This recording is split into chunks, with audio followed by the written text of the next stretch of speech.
Welcome to GNN. I'm your anchor, Red Nebula, and here's what's going on in your part of the system. Topping the news this week, the Roxnarian official that has been accused of murdering top Rocket League star Blake Comet has been acquitted of all charges. The same official has been given a golden star for his embarrassment. Riots continue in the Glufbarian system as space police forces have lost control of the Flaglyph and the Quick districts. This comes after multiple bombings occurred in the Glyphcon district yesterweek. There's no knowing when the riots will end. Overlord Roxnar Glofbar is expected to send 10,000 untrained mandroids to combat the riots.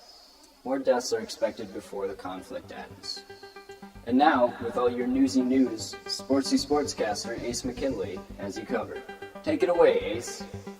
It's that time of year again, folks. The leaves are changing from green to blue, the flying Zandigars are migrating to the southern parts of the Zandig system, and a new season of football is back, baby! For those unfamiliar with the relatively new sport, football is the evolved form of the ancient sport football, replacing the primitive human players with hover-powered mechs, and the ball based on light field particles. We will find out the team's starters in the next 2 yesterweeks to come. In other news, the Rockets League season is coming to an end, with the championship coming up, including the Blacklights at 9-1, the Regals at 7-3, the White Sails at 8-2, and the Beef Clan at 10-0. With the tragic events of Blake Comet's demise, there is no telling where the Blacklights will end up. Thanks, Ace. Let's go, Beef Clan. Next, we turn to Teeve Johnny for Weather War News. Thanks, Red. Yestermorrow, the cold winds of Ribaco blasted the Soso Lakes region, bringing pigfish to the surface waters. Now that's some good fishing. Nothing like genetically modified bacon fish sticks and fryer slugs for lunchfest. In the micro-rainforest area of Equator Door, weather was good for corporate eco-flattening. Oxygen, schmoxygen. Thanks to Neoloxy, you need never breathe another gas with that harmful natural air. One blast of Neoloxy every 11-7 hours and you are breathing easy. Just don't forget or run out. That's Neoloxy, available at Wally Worlds everywhere. Fewer hairy tentacles took this selfie with a super endangered baby polar seal right before he clubbed it to death, as is customary in this enlightened yesterage. Thanks, Harry. On the far eastern seaboard, lightning waves bashed the coast in Ohio. Solar stench winds brought feels-like temps to 112 degrees in Kentucky and olfactory agony in Detroit, as always. The chance of acid rain in the Rocky Mountains is 123%. Sizzly. Back to you, Red. Yikes, that sounds like a mess for travel. To conclude this broadcast, I bring you an exclusive message from the Roxnarian capital regarding the recent death of Rocket League star Blake Comet. The recent death of Comet was nothing more than an accident. The official carried out orders brought upon by a computer system malfunction due to the attacks on our culture by Cobra Strike Team. We express nothing but deep sorrow for the Blacklights and all the fans of Rocket League. Praise be to Overlord Roxnar Glofbar. May he forever reign. Well, that about does it here for us at GNN. That's what's going on in your part of the galaxy.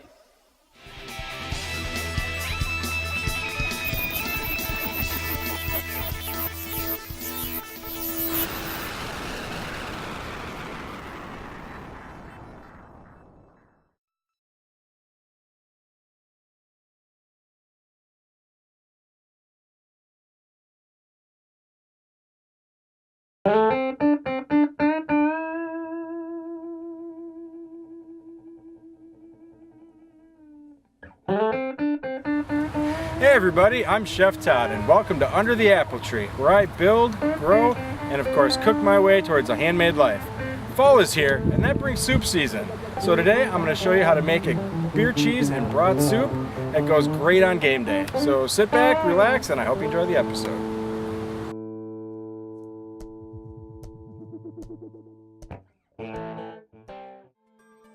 Here in Green Bay, soup season means beer cheese. I've evolved my recipe over the years by adding brats. Personally, I look forward to this one, but only make it once or twice a year, it not being the healthiest thing in the world. This recipe is actually quite simple in the end, and will make about 10 servings, so you may not need to cook for a few days as well. So, prepare your shopping list, you're definitely going to want to make this one. Our ingredients today are as follows. 1 pound of uncooked brats, an onion, 4 medium carrots, and 4 stalks of celery, 2 cloves of garlic, a fresh jalapeno, mine's fresh from the garden, 2 cups of hot chicken stock, 1.5 bottles of beer, we used an India Pale Ale, 1/3 cup of butter, 1/3 cup of flour, 1 quart of half and half, 5 cups of shredded cheese, a combination of sharp cheddar and Monterey Jack works well, 1 tablespoon of Dijon mustard, 2 teaspoons of Worcestershire sauce, 2 teaspoons of dry mustard, and a little popcorn and paprika for garnish. For this soup, we will be using some base aromatics, onions, carrots, and celery. I small dice the onion, and I give the celery and carrots what I like to call a soup cut. A soup cut is a small chop that will cook quickly and fit on a spoon. This cut can vary in size depending on the cooking time of your soup. To easily mince garlic, you can smash it using the side of the knife and the flat of your hand. Dice the jalapeno, leaving the seeds in. Many butchers will sell brat stuffing or brat patties, but if yours has casings, simply remove them. To remove the casings, simply run a knife down the length of the brat and roll out the meat. In a 2-quart or larger braising pan, cook your brats over medium heat, making a point to break up the large chunks. Sauté for 3 to 5 minutes, and then add your vegetables, cooking them until the onions become translucent and soften up, likely another 3 to 5 minutes. At this point, we're going to start adding the beer, but don't just dump it all in there. Pour a few ounces at a time, and use your spatula to scrape the crispy little bits off the pan. Those bits are called fond and are the cornerstone of many sauces, soups, and braises. As all your bits are dissolved back into the liquid, you can add the rest of the beer and keep this concoction warm while we start the next part.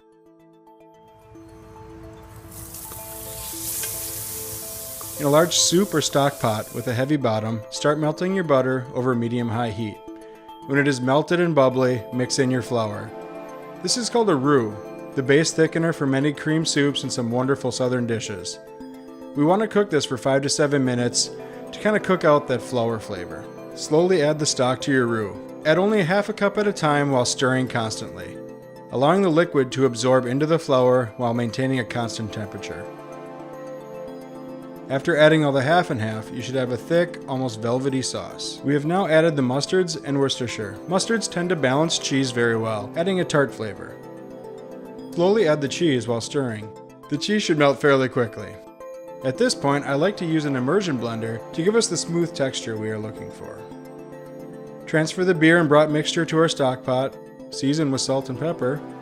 If the soup seems too thin, you can slowly bring it to a simmer to thicken up. Do not boil, it will break. And as always, taste and adjust your seasoning.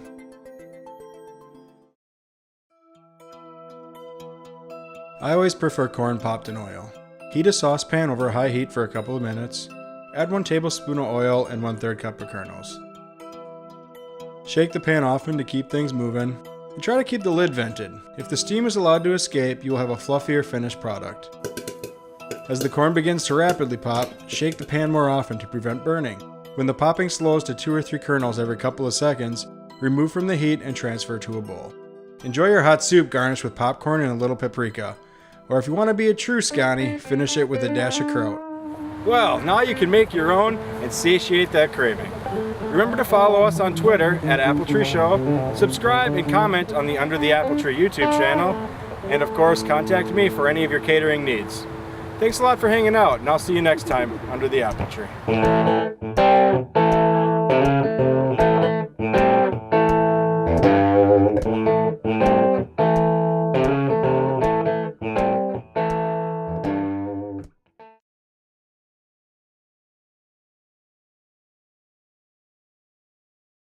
Hey, what's up? Brandon Palmer here with episode number 3 of Pigskin Pundits. Jacob number 1 is going to give us NFL injuries and news, and Jacob number 2 is going to run us through the basics of the offense. All that coming up. Don't go away.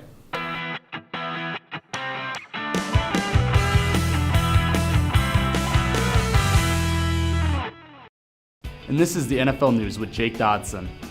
Cowboys running back Lance Dunbar is out for the season after tearing his ACL and MCL week 4 against the Saints.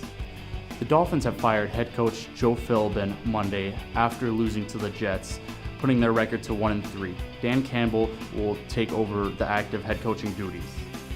Chargers tight end Antonio Gates will make his season debut week 5 after serving his 4-game suspension for violating the NFL's PED policy. Other players making their season debut after their 4-game suspension include Rolando McClain and Greg Hardy from the Dallas Cowboys, Martavis Bryant from the Steelers, and Sheldon Richardson from the Jets. The NFL is investigating the Cleveland Browns for tampering with Joe Hayden's injury status. If found guilty, it could include fines or loss of draft picks. Talk about controversial call. Monday night, the Seahawks-Lions matchup ended in a bizarre no-call penalty in the end zone, which could have gave the Lions a key scoring opportunity to end up winning the game. On that key play, Seahawks defender Wright batted the ball out of the end zone. If called right, the Lions would have had it first and goal. But since it wasn't called, it ended up being a touchback and then Seattle gained possession of the ball. All NFC North opponents, be aware of the end zone in Seattle. You're not going to get the call you want. And that is all of the NFL news this week.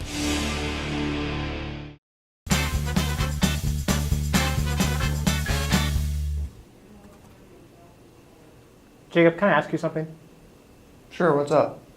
Well, you explained a bunch of defensive stuff to me, and I think I got a handle on it. But now, could you explain some of the offensive parts to me?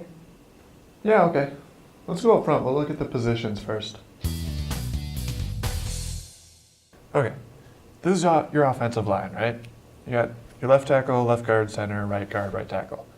Your left tackle is usually a little more agile, a little faster than the rest of the guys. He's your main pass blocker. He's the blindside protection for the quarterback. Guards are usually a little faster on their feet. They get out and block people in the open a lot more often. Quarterback, it's the quarterback, obviously, right? Yep. You got your halfback. Sometimes you'll have a fullback in the middle somewhere here. A lot of times they're blocking for either the halfback or the quarterback. Sometimes they go out for routes, trying to catch the ball. Then you got your tight ends, which will usually be pretty close to the line like that. They do kind of similar stuff depending on the player. Some of them are better at receiving, some of them are better at blocking. For the most part, they get used for blocking now. Then you got your receivers, wide versus slot, basically. They're technically all wide receivers. A lot of them get called slot receivers, though. Your wide receivers are usually your bigger guys, Calvin Johnson, Julio Jones, Dez Bryant, those type of guys. Or they can be really fast guys like Deshaun Jackson, Torrey Smith, somebody who can just basically outrun the defense. And then there's the slot receivers. Those are usually a little bit smaller, somewhere around 6 feet-ish, maybe a little shorter than that. But those are the guys that are really agile. They're really good at running around in open space. For formations, you always have to have 11 on the field, obviously. If you have more than that, it's a penalty. Something a lot of people don't realize is you always have to have at least 7 players on the line of scrimmage. So here you've got like your 5 of your O-line. Those guys are always going to be there. And you'll typically have a couple of receivers and a tight end. So 7 or 8, depending on how you line up. You can vary the number of receivers and tight ends a lot. So if you wanted to, say, have 3 tight ends on a play, you'd have like one out here and down here, and then one back here. That works too, as long as there's 11 people total and 7 on the line somewhere. Something else to think about is a player doesn't always have to line up in their position. Something the Packers did a week or 2 ago was they have Eddie Lacy in the backfield, and then they have one of their other receivers, Ty Montgomery, line up in what would normally be a fullback position. You have your receiver that's lined up back here, run out on a route somewhere. They're going to have a linebacker from the defense matched up against them. A linebacker's not going to be able to cover a receiver like that, basically. Okay, so they put a receiver back there so that he can outrun whatever defensive person is assigned to him. Right. Because the defensive coordinator thought that there would be a running back there instead of a receiver, right? Right. It's another way to try and get a try and get an advantage. Right. Any other questions? Yeah, I've heard announcers talk about pistol and shotgun formations. What's up with that? That is something for another time, I think. Okay. Keep me in suspense, huh? Yeah. All right. That's it for this week's episode of Pigskin Pundits. Thanks for watching. Catch us next week. I'm not gonna have a sleep. Do anything.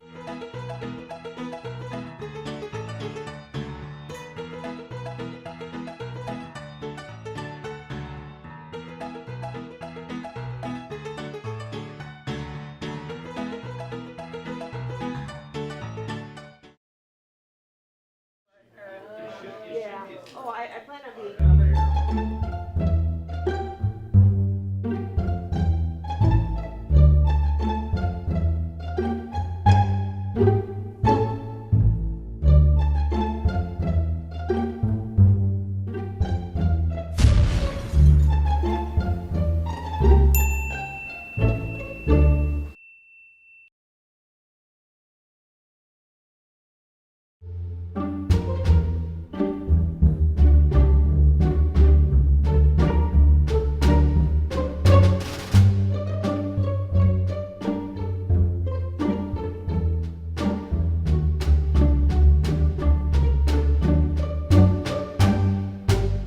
Cobra Strike Team, success.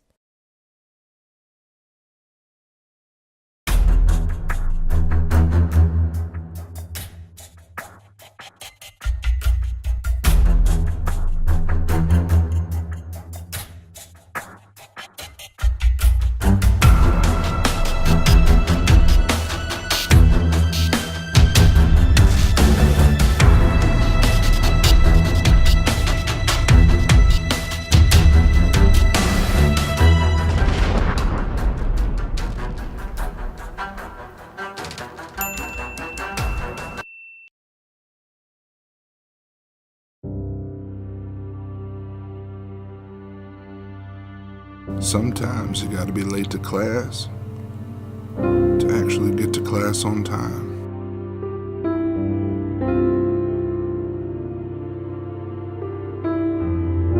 And I don't mean going to class late to talk to your buddies or to buy a latte.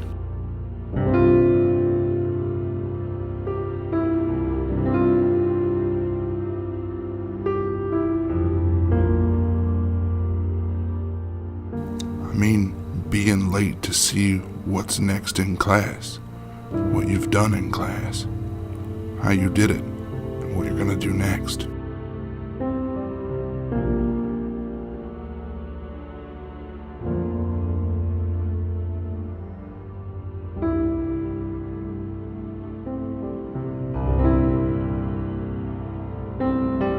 I know there are those who say you can't be late to class.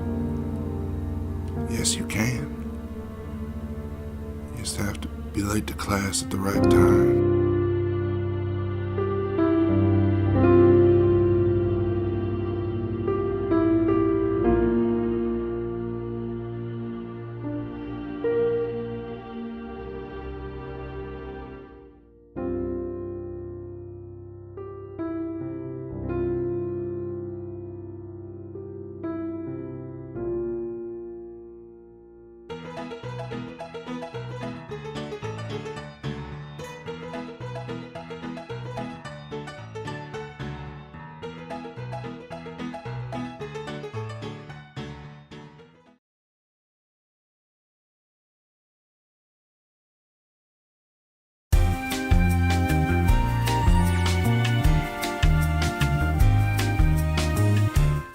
Welcome to another MTE Minute. My name is Kevin Kleifkin. The former Grammy-winning artist, Golden Globes nominee, and star of The Fresh Prince of Bel-Air, Will Smith, has now stated he is stepping back into the recording studio.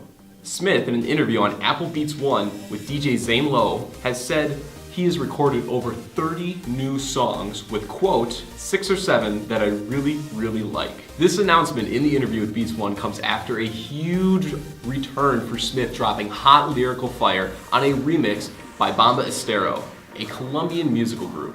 Smith told Glow in the interview that during his days off from filming Suicide Squads, he's been in the recording booth putting those 30 new tracks together with the few that he really, really liked. With 6 American Music Awards, 5 MTV Video Music Awards, 4 World Music Awards, and 4 Grammy Awards, success in recording music is something that Smith is certainly accustomed to. In addition to the new album, an announcement was made that he and DJ Jazzy Jeff will be embarking on a world tour.